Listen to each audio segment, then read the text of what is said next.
जय श्री जगन्नाथ भाई मैंने सर्वप्रथम गुरुदेव गणपति मु जगदम्बा को प्रणाम करी आज आम आम वास्तु सेशन को आगू बढ़ाइबा।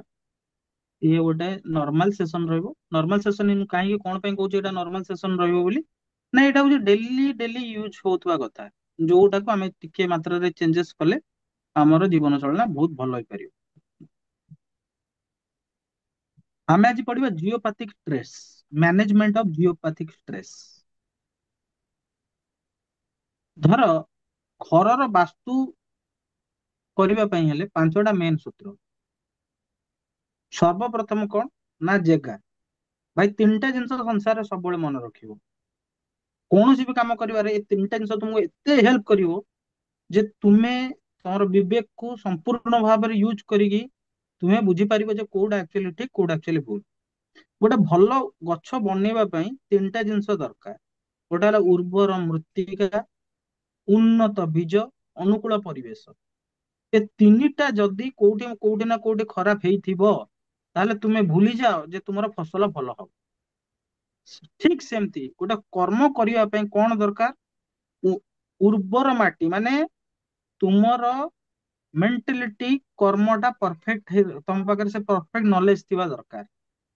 ଯଦି ନାହିଁ ତୁମକୁ ନଲେଜ ଆକ୍ୱାର କରିବା ପଛରେ ଲାଗିବା ଦରକାର। ଉନ୍ନତ ମାଟି ଗଲା, ଉର୍ବର ବୀଜ। ଉର୍ବର ମାନେ ଭଲ ବୀଜଟା କେମିତି ଆସିବ ନା ଯଦି ତୁମକୁ ଭଲ ଗାଇଡାନ୍ସ ମିଳିବ ତାହେଲେ ସେଟା ତୁମର ବୀଜ ରୂପରେ କାମ କରିବ। ଅନୁକୂଳ ପରିବେଶ କଣ? ଅନୁକୂଳ ପରିବେଶ ମାନେ ଅପରଚୁନିଟି ମିଳିବା। ଏ ତିନିଟା ଜିନିଷର ଯୋଉଠି ସମ୍ମିଶ୍ରଣ ହୁଏ ସେ ଜାଗାରେ କମ ଟ୍ୟାଲେଣ୍ଟେଡ ଲୋକମାନେ ଅଧିକ ଟ୍ୟାଲେଣ୍ଟେଡ ଲୋକମାନଙ୍କୁ ଏଗ୍ରିଗେଟ କରିକି ଆଗକୁ ପଳେଇଯାଏ। ଏଇ ଜିନିଷଟା ସଦା ସର୍ବଦା ହୁଏ। ତେଣୁ management of geopathic stress is very important. କାହିଁକି କାହିଁକି ନା ଆମେ ଯେକୌଣସି ବି କାମ କରୁ ଆମେ ମାଟିରେ ଠିଆ ହେଇକି ହିଁ କରୁ। ଆମେ ମାଟିରେ ଘର ବନଉ। ଯୋଉଠି ଆମେ ଘର ବନେଇଲୁ ସେ ମାଟିଟା ହିଁ ଯଦି କଳୁଷିତ ରହିଗଲା ଆମେ ଯେତେ ଭଲ ବାସ୍ତୁ କଲେ ମଧ୍ୟ କଣ ତମର ଭାବୁଛ ସେ ଯୋଉ ବାସ୍ତୁଟା ଠିକ ହେଇଯିବ କି? ହୁଁ। ଏବେ ମଶାଣି ପାଖ ପ୍ଲଟ ରେ ଯଦି କିଏ ପୁରା ବାସ୍ତୁ ଜନିତ ଘର ବନେଇଲା ତାହେଲେ କଣ ତାହେଲେ ତାର ମଶାଣିର ଯୋଉ ପ୍ରୋବ୍ଲେମ ଟା ଯୋଉ ରହିବ ସେଇଟା କଣ ସେ ଆଜନ୍ମ ଠିକ କରିପାରିବ କି? ନା। କରିପାରିବନି। ନା। ତେଣୁ ବର୍ତ୍ତମାନ ଜିଓପାଥିକ ଷ୍ଟ୍ରେସ୍ ବିଷୟରେ କଣ? ଜିଓ ମାନେ ହଉଛି ପୃଥିବୀ, ଏଇଟା ସମସ୍ତେ ଜାଣିଛନ୍ତି। ପାଥ ମାନେ ହଉଛି ସଫରିଂ ମାନେ ଦୁଃଖ ଭୋଗ କରିବା ବା ରୋଗ। ପୃଥିବୀ ପୃଷ୍ଠରୁ ଘର ଭିତରକୁ ଆସୁଥିବା ନକାରାତ୍ମକ ଶକ୍ତି ର ପ୍ରବେଶ ଫଳରେ ଯୋଉ ଘରେ ଯୋଉ ଲୋକମାନେ ରହିଥାନ୍ତି ସେମାନଙ୍କର ଯୋଉ ପୀଡାଟା ହୁଏ ସେମାନଙ୍କୁ ଯୋଉ ପୀଡାଟା ହୁଏ ସେଇଟାକୁ କୁହାଯାଏ ଜିଓପାଥିକ ଷ୍ଟ୍ରେସ୍। କାହିଁକି ହୁଏ? ଆମେ ଯଦି ସାଇଣ୍ଟିଫିକ ୱେରେ ବୁଝିବା ତାହେଲେ ପୃଥିବୀର ଗୋଟେ ମାଧ୍ୟାକର୍ଷଣ ଶକ୍ତି ଅଛି। ତାକୁ ଯଦି ପୁରା ସାଇନ୍ସ କୁ ନେଇଯିବା ପୃଥିବୀର ଯୋଉ ଇଲେକ୍ଟ୍ରୋମ୍ୟାଗ୍ନେଟିକ କ୍ଷେତ୍ରର ପ୍ରଭାବ ରହିଛି ଯାହାକୁ କହନ୍ତି ବିଦ୍ୟୁତ ଚୁମ୍ବକୀୟ ପ୍ରଭାବ, ଠିକ ଅଛି। ଏବଂ ମାଟି ତଳେ ଯୋଉ ଅଣ୍ଡରଗ୍ରାଉଣ୍ଡ ଷ୍ଟ୍ରିମ୍ ବା ପାଣି ଚାଲିଛି ସେ ବିଭିନ୍ନ ପ୍ରକାର ଷ୍ଟ୍ରିମ ଚାଲିଥାଇପାରେ। ସେ ଡ୍ରେନ ର ପାଣି ହଉ, ପାଣି ପାଇପ ଲାଇନ ହଉ, ଝରଣା ହଉ, ଡ୍ରେନ ହଉ, ଅଣ୍ଡରଗ୍ରାଉଣ୍ଡ ଟନେଲ ହଉ, ଇଲେକ୍ଟ୍ରିକ ଟନେଲ ହଉ, ବିଦ୍ୟୁତିକ ତାର ହଉ ଆଉ ପାରିପାର୍ଶ୍ୱିକ ଏନଭାରମେଣ୍ଟ ହଉ। ଆଚ୍ଛା, ଏଇ ଜିନିଷ ଗୁଡାକୁ ମୁଁ କାହିଁକି ଏକ୍ସାମ୍ପଲ ଦେଲି? ରାଜଙ୍କୁ ମନେ ଥିବ ଆମେ ଗୋଟେ ବହୁତ ବଡ ବିଲ୍ଡିଂ ର ଯେତେବେଳେ କରିବାକୁ ଯାଇଥିଲେ ଆମେ ନା ନବାନି ଏଠି ଯୋଉ ବାସ୍ତୁ କରିବାକୁ ଯାଇଥିଲେ ସେଇଠି ଆମର କମ୍ପାସ କାମ କରୁନଥିଲା ମନେ ଥିବ। ସେଠି କେତେ Yes. ମାତ୍ରାରେ ରଡ୍ ଆଉ ବିଦ୍ୟୁତ ର ଟନେଲ ପାଇପ୍ ଯାଇଥିଲା। ଆମେ ଯଦି ମ୍ୟାଗ୍ନେଟିକ ତାକୁ ଇମ୍ପାକ୍ଟ ପଡେ। ସାଟେଲାଇଟ ହଁ ଆମେ ଯଦି ତାକୁ ସାଟେଲାଇଟ ରେ ସୁପର ଇମ୍ପୋଜ ନ କରିଥାନ୍ତୁ ହୁଏତ ଆମେ ପରଫେକ୍ଟ ଡିଗ୍ରୀ ଟା ପାଇ ନଥାନ୍ତୁ ଏବଂ ପରଫେକ୍ଟ ବାସ୍ତୁ କରିପାରି ନଥାନ୍ତୁ। ତ ସେଠି କଣ ପ୍ରୋବ୍ଲେମ ହେଲା ନା ସେ ଫ୍ଲୋରରେ ଏତେ ସାରା ତାର ଏତେ ସାରା ଜିନିଷ ଏତେ ସାରା ଲୁହାର ପଦାର୍ଥ ଆଡ ହେଇକି ଅଛି ଯାହା ଦ୍ଵାରା କି ସେ କ୍ଷେତ୍ରରେ ଚୁମ୍ବକୀୟ ମାନେ ପୃଥିବୀର ଜିଓପାଥିକ ଜିନିଷଟାକୁ ସେ ଡିରେକ୍ଟ କରିବାକୁ ଦଉନି ଚୁମ୍ବକକୁ କି ଭାଇ ତୋର ଦିଗ କୋଉଟା। ଯୋଉଠି ଚୁମ୍ବକ ଫେଲ ହେଇଯାଉଛି ସେଠି ମଣିଷର ତ ଗୋଟେ ଚୁମ୍ବକୀୟ ଅରା ଅଛି ନା। ହୁଁ। ମଣିଷ ଭିତରୁ ବି ତ ତାର ଇଲେକ୍ଟ୍ରୋମ୍ୟାଗ୍ନେଟିକ ଜିନିଷଟା ଅଛି ନା। ହୁଁ। ମୋ କଥାଟା ବୁଝିପାରୁଛନ୍ତି ନା ନାଇଁ? ହୁଁ। ସେଥିପାଇଁ ଆମ ପୂର୍ବଜ ମାନେ କହନ୍ତି ପାଦ ଛୁଇଁକି କାହାର ପ୍ରଣାମ କରିବନି କାରଣ ପାଦଟା ହଉଛି ନେଗେଟିଭ ପୋଲ। ମୋ କଥାଟା ବୁଝିପାରୁଛ ନା ନାଇଁ? ତେଣୁ ଏମିତିଆ ଜିନିଷ ରହେ। ଏଇ ଜିନିଷରେ କଣ ହୁଏ ଯଦି ସେ ଚୁମ୍ବକ ଉପରେ ପ୍ରଭାବ ପକଉଛି, ତମର ଯୋଉ ବଡିର ଯୋଉ ଇଲେକ୍ଟ୍ରୋମ୍ୟାଗ୍ନେଟିକ ରେଡିଏସନ ତମ ବଡିରୁ ଆସୁଛି, ଯାହାକୁ ସ୍ପିରିଚୁଆଲ ଟର୍ମରେ ଅରା କୁହାଯାଏ, ସାଇଣ୍ଟିଫିକ ଟର୍ମରେ କୁହାଯାଏ ଯେ ତମର ବଡିର ଚୁମ୍ବକୀୟ କ୍ଷେତ୍ର ଇଲେକ୍ଟ୍ରୋମ୍ୟାଗ୍ନେଟିକ ତମର ଯୋଉଟା ରହୁଛି, ସେ ହୁଁ ଜିନିଷଟା କେମିତି ତୁମ ଉପରେ ପ୍ରଭାବ ନ ପକେଇବ। ହୁଁ ଗୋଟେ ଗୋଟେ ଜାଗା ଯୋଉଠି ଯେତେବେଳେ ତମେ ପାହାଡ ଇଲାକାକୁ କେବେ ଯାଇଥିବ, ମୁଁ ମୋ କଥାଟା ମୁଁ ମୋ ଏକ୍ସପିରିଏନ୍ସ ଟା ସେୟାର କରୁଛି। ମୁଁ ଯେବେ ଯେବେ ବି ପାହାଡ ଇଲାକାର ରାସ୍ତା ଦେଇ କ୍ରସ କରେ, ସେତେବେଳେ ମୁଁ ଯେତେବେଳେ ମାନେ କ୍ରସ କରେ, ସେ ଫିଲ୍ ହୁଏ ଯେମିତି ଅକ୍ସିଜେନ ଅଧିକ ମାତ୍ରାରେ ଅଛି, ଆଉ ସେଇଟା ମାନେ ଗୋଟେ ମନକୁ ଗୋଟେ ସ୍ୱତଃପ୍ରବୃତ୍ତ ଭାବରେ ଖୁସି ମିଳୁଛି, ମୁଁ ହୁଁ ଏଇଟା ଫିଲ୍ କରେ। ୟେସ୍ ସେଇ ଟାଇମରେ ଯେତେବେଳେ ମୁଁ ଟ୍ରାଫିକ ରେ ଫସିକି ଥାଏ, ମତେ ଏତେ ଚିଡ ମାଡେ ଯେ କହିବା ବାହାରେ। କଣ ପାଇଁ ହୁଏ ମୁଁ ଜାଣିନି, ଠିକ ଅଛି, କିନ୍ତୁ ଯେତେବେଳେ ଏଇଟା ମୁଁ ପଢିଲି ମୁଁ ଜାଣିଲି ଯେ ଏଇ ଜିନିଷଟାର ଇମ୍ପାକ୍ଟ ରହୁଛି। ଏବେ ଆମେ ଜାଣିବା, ଏଇଟା ଗୋଟେ ବ୍ରିଫ ଡେସ୍କ୍ରିପସନ ଦେଲି କନସେପ୍ଟ କ୍ଲାରିଫିକେସନ ପାଇଁ। ତାପରେ ଆମେ ଜାଣିବା ଯେ ଆମେ ଏଟାକୁ ଡିଟେକ୍ଟ କେମିତି କରିବା। ଆଜିକାଲି ବହୁତ କିଛି ଜିନିଷ ଆସିଗଲାଣି। ଆଗରୁ ଆଚାର୍ଯ୍ୟ ମାନେ ମେଡିଟେସନ ସାଧନା ମାଧ୍ୟମରେ ସେଟାକୁ ଜାଣୁଥିଲେ। ଫିଲ୍ମରେ ଦେଖୁଥିବ ଗୋଟେ ଲେମ୍ବୁ ନେଇ ଗୋଟେ ଲୋକ ବୁଲୁଥିବ, ଆଖି ଖୋଲିଦବ, ଭୂତ ଅଛି ବୋଲି ଦେଖିଦବ, ସେଇଟା ତାର ପର୍ସନାଲ ସାଧନା ଥିଲା। ବଟ ଆଜିକା ଡେଟରେ ଆମକୁ ଡିଟେକ୍ଟ କରିବା ପାଇଁ କଣ ଅଛି ଆମ ପାଖରେ, ନା ପେଣ୍ଡୁଲମ ଡାଉଜିଂ ଅଛି, ବାସ୍ତୁ ଇନଷ୍ଟ୍ରୁମେଣ୍ଟ, ଅରା ସ୍କାନର ଅଛି, ୟୁନିଭର୍ସାଲ ସ୍କାନର ଅଛି, ଲିଚର ଆଣ୍ଟିନା ଅଛି। ଏଗୁଡାକୁ ଆମେ ନେଇ ତାର ଆକ୍ଚୁଆଲି କୋଉ କର୍ଣ୍ଣରରେ ତାର ପ୍ରଭାବ ଅଛି ନା ନାହିଁ ଆମେ ସେଟା ଜାଣିପାରୁଛେ। ଏଇଟା ହେଲା ଆମେ ତାକୁ ଜାଣିପାରିବା ପଦ୍ଧତି, କାରଣ ଏଇଟା ସାଇଣ୍ଟିଫିକାଲି ପ୍ରୁଭ୍, ଲୋକମାନେ ତାକୁ ମାନିବେ।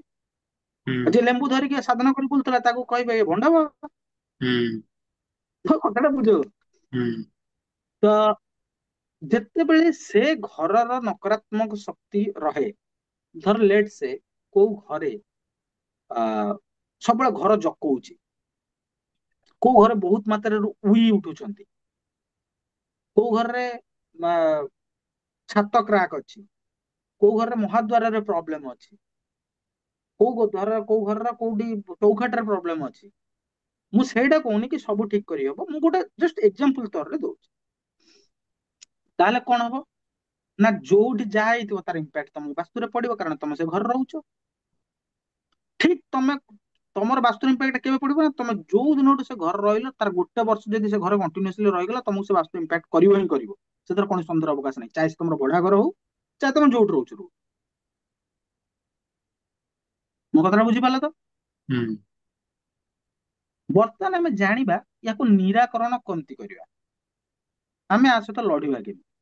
ସର୍ବପ୍ରଥମ କଥା ହେଲା, ଯଦି ତଳେ ନକାରାତ୍ମକ ଶକ୍ତିର ଉର୍ଜା ଅଛି, ଆଉ ତୁମ କୁଣ୍ଡଳୀରେ ମଙ୍ଗଳ ଗ୍ରହ ଖରାପ ଅଛି, ଚୁପଚାପ ତଳେ ଶୋଇ ପଡ, ସେ ପୁରା ବାଲାନ୍ସ କରିଦବ। ଯେମିତି ସାପର ବିଷକୁ ସାପର ବିଷରେ ହିଁ କଟାଯାଏ, ସେମିତି ତମ କୁଣ୍ଡଳୀରେ ଯଦି ମଙ୍ଗଳ ଖରାପ ଅଛି ଆଉ ତୁମର ଜିଓପାଥିକ ବି ପ୍ରୋବ୍ଲେମ ଅଛି, ଚୁପଚାପ ତଳେ ଶୋଇ ପଡ, କିଛି ଅସୁବିଧା ନାହିଁ, କିଛି କରିବା ଆବଶ୍ୟକତା ନାହିଁ, କିଛି ରିମେଡି କରିବାର ଆବଶ୍ୟକତା ନାହିଁ। ପଏଣ୍ଟ ନମ୍ବର 2, ଆଜିକାଲି ଗୋଟେ ବାସ୍ତୁ ଇନଷ୍ଟ୍ରୁମେଣ୍ଟ ମିଳୁଛି, ତାକୁ କହନ୍ତି ଜିଓପାଥିକ ରଡ୍, ଯାହା ଯୋଉଟା କି ପୋତିବା ଦ୍ଵାରା ସେ ସବୁତକ ଏନର୍ଜି ଭାଇବ୍ରେସନ କୁ ଗ୍ରାଉଣ୍ଡେଡ କରିଦିଏ। Point number 2, changing of the arrangement of that particular house. ଆମେ ଯୋଉ ଆରେଞ୍ଜମେଣ୍ଟରେ ଯେମିତି ରଖିଛେ, ଆମେ ୟୁନିଭର୍ସାଲ ସ୍କାନର ହଉ, ଲିଚର ଆଣ୍ଟିନା ହଉ, ସେ ଜାଗାରୁ ଆମେ ସ୍ଥାନ ପରିବର୍ତ୍ତନ କରି ଆଉ ଗୋଟେ ଜାଗାକୁ ଘୁଞ୍ଚେଇ ଦବା, ଭେରିଫିକେସନ ଦ୍ଵାରା କି ଏଇ ଜାଗାଟା ନେଗେଟିଭ ଅଛି, ଆଉ ଟିକେ ଆଡୁ ଗଲେ ନେଗେଟିଭ ହିଁ ମିଳିବ, କିନ୍ତୁ କମ ମାତ୍ରାରେ ନେଗେଟିଭ ମିଳିବ। ପଏଣ୍ଟ ନମ୍ବର 3, ଆପଣ ଯୋଉଠି ଶୋଉଛନ୍ତି ସେ ଜାଗାଟା ଭେରିଫାଇ କରନ୍ତୁ, ଆଉ କିଛି ଭେରିଫାଇ କରନ୍ତୁ। କାହିଁକି? ଆରେ ମଣିଷ ତ ଆଟଲିଷ୍ଟ ଗୋଟେ ମଣିଷ ଦିନକୁ 4 ଘଣ୍ଟା ଶୋଇବ, ଯେତେ କମ ଶୋଉ, 4 ଘଣ୍ଟା ତ ଶୋଇବ। ଯଦି ସେ ଦିନକୁ 4 ଘଣ୍ଟା ଶୋଇଲା, ମାସକୁ କେତେ ଘଣ୍ଟା ଶୋଇଲା? 120 ଘଣ୍ଟା। ହୁଁ ଆମେ ଏତେ ଜ୍ଞାନ ଦଉଛୁ, ନିଜ ଘରର ବାସ୍ତୁ କଲା ବେଳକୁ ଗ୍ରହ ରୋକି ଦଉଛି, କରେଇ ଦଉନି। ହୁଁ ହୁଁ ଗୋଟେ ବର୍ଦ୍ଧିତ ଅଂଶରେ ତାର ରିମେଡି କରୁଥିଲୁ, ବର୍ଷା ଆସିଲା ଧୋଇଦେଲା ସେ ରିମେଡି, ଆଉଟ ଅଫ୍ ନଥିଂ ବର୍ଷା ଆସିଲା। ତେଣୁ ଗ୍ରହ ମାନଙ୍କ ସହିତ ଲଢିକି ପାରିବା ଏତେ ଇଜି ବ୍ୟାପାର ନାହିଁ, ଡେଷ୍ଟିନି ସହିତ ଲଢିକି ପାରିବା ଏତେ ଇଜି ବ୍ୟାପାର ନାହିଁ। ସେଇଟା କେବଳ ଭକ୍ତ ଆଉ ଭଲ ମାତ୍ରାରେ ଯିଏ ସାଧନ କରୁଥିବ ସେ ହିଁ କରିପାରିବ, ନହେଲେ ଅନ୍ୟମାନେ ଖାଲି କଥା ଗପିବେ, ନଲେଜ କଥା କହିବେ କିନ୍ତୁ କରିବେନି। ସମସ୍ତେ ଜାଣିଛନ୍ତି ପାରାକୁ ଦାନା ଦେଲେ ବୃହସ୍ପତି ଷ୍ଟ୍ରଙ୍ଗ ହବ, କିଏ ନ ଜାଣିଛି, କରୁଛି କେତେ ଜଣ? ବାସ୍, ଆଗକୁ ବଢିବା।